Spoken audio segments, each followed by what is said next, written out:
What's up, guys, and welcome back to my series called Things They Don't Tell You About. This episode 3, and it's Things They Don't Tell You About Depression. So, enjoy.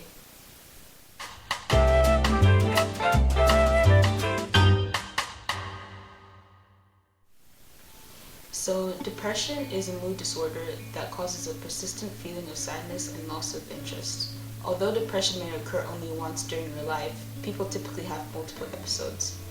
In a sense where you could have depression for, let's say, 3 months and then kind of recover from that and think you recovered, but then it just hits you again like 3-4 months later. That's what they mean by depression episodes. The symptoms of depression are normally feelings of sadness, tearfulness, emptiness, or hopelessness, reduced appetite and weight loss, or increased cravings for food and weight gain, and frequent or recurrent thoughts of death, suicidal thoughts, suicidal attempts, or suicide, and also memory difficulties or personality changes. So people who have depression normally, which is the whole meaning of depression, is just feeling sad and feeling worthless and feeling like feelings of not belonging in the life that you're living in or in this world. And people normally either have reduced appetite in a sense where they have no appetite to eat because all they want to do is lay in bed all day, and that causes the weight loss. Or people can have increased cravings for food, meaning all they want to do is eat, and eating is kind of like their happy place or like source of happiness, and which causes weight gain. And frequent or recurrent thoughts of death, suicidal thoughts, suicide attempts, or suicide. And people who have those thoughts, it's not like they want to die, it's more of they've tried everything they can to cope or live with the pain, and nothing has worked, so the only option that they think they have is to just no longer be here and to no longer give the burden to others, or feel like, okay, people would be better off without me here, which is basically what suicide is. It's just that thought. And so they have a lot of those like thoughts, or people also attempt, or sadly sometimes it even happens to a lot of people. And or memory difficulties or personality changes, which is kind of like what I talked about with anxiety, is that people tend to lose their memory. So the only reason why that happens is because they just are so into their thoughts, and the only thing they can think about basically 24/7 is their negative thoughts. So let's say they're having a conversation with someone and they're fully into the conversation and they want to remember what the person said, but once they like leave that conversation or are in a setting where they're alone, all they think about is their negative thoughts, and everything else is just blank to them. So it's not like they're trying to forget, but it's just that they can't remember because their negative thoughts are taking over most of their brain or headspace.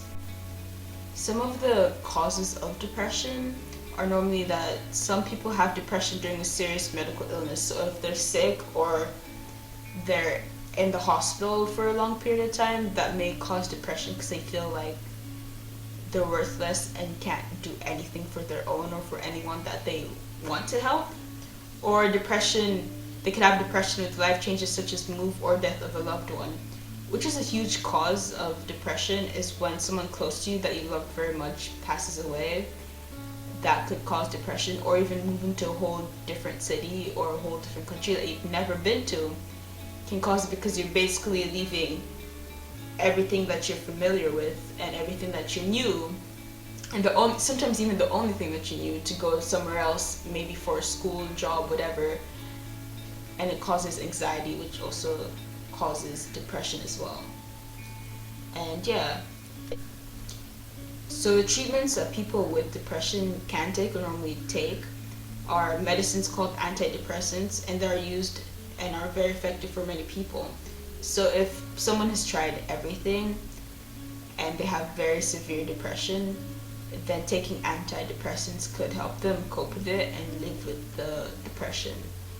Psychotherapy is also known as talk therapy or psychological therapy, which is going to a normal therapist and talking out your feelings and saying how you feel inside, basically. Electroconvulsive therapy, which is an electrical currents are passed through the brain to impact the function and effect of neurons in your brain to relieve depression. So they use like a machine where they put like a thing around your head and they help the brain kind of like stimulate the chemicals that it needs in order to like take that depression away, which is very cool in my opinion that you can actually do that.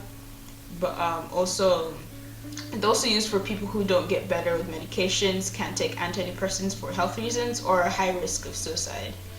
So antidepressants have many side effects, and people who have medical problems probably can't take those antidepressants because of those side effects and or like the stuff in the depressants. So people normally take ECT to as a replacement for the antidepressants. But yeah, things they don't tell you about depression. Number one is it isn't a weakness and you can't simply snap out of it.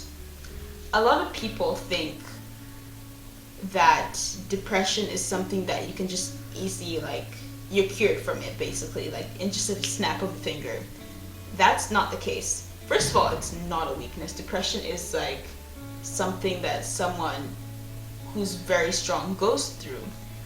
And saying, oh, snap out of it, or oh, just get over it, it's not as easy as people think it is. It's really not, because like, just like how with physical illnesses, you can't just say, oh, I'm better. Like if you have a broken leg, you'd be like, oh, I'm healed, I can walk again.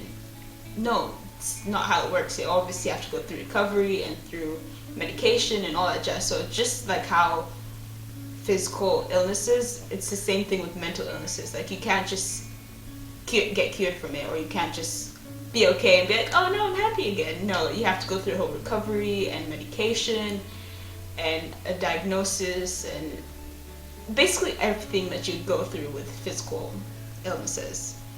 Around half of people with generalized anxiety disorder will also have depression. So people who have anxiety, especially severe anxiety, it can lead to depression. And also people with depression also have anxiety. So even though it's like almost the same thing and has the same symptoms, it's also two completely different things. Because someone who has depression could not have anxiety, or someone who has anxiety could not have depression.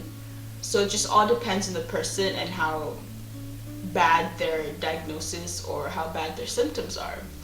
But there is a difference that you could have. But yeah.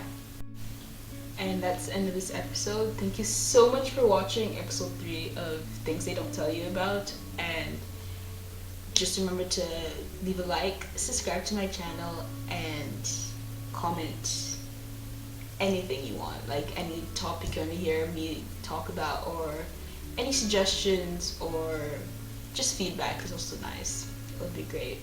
But yeah, remember that you are enough, you're loved, and you matter. And please, if anyone can relate to these symptoms or causes, you or anyone that you know, please go to the doctor and get some help and get diagnosed and get the treatment that you need, because it could save your life or it could save someone's life. But yeah, thank you for watching. Bye.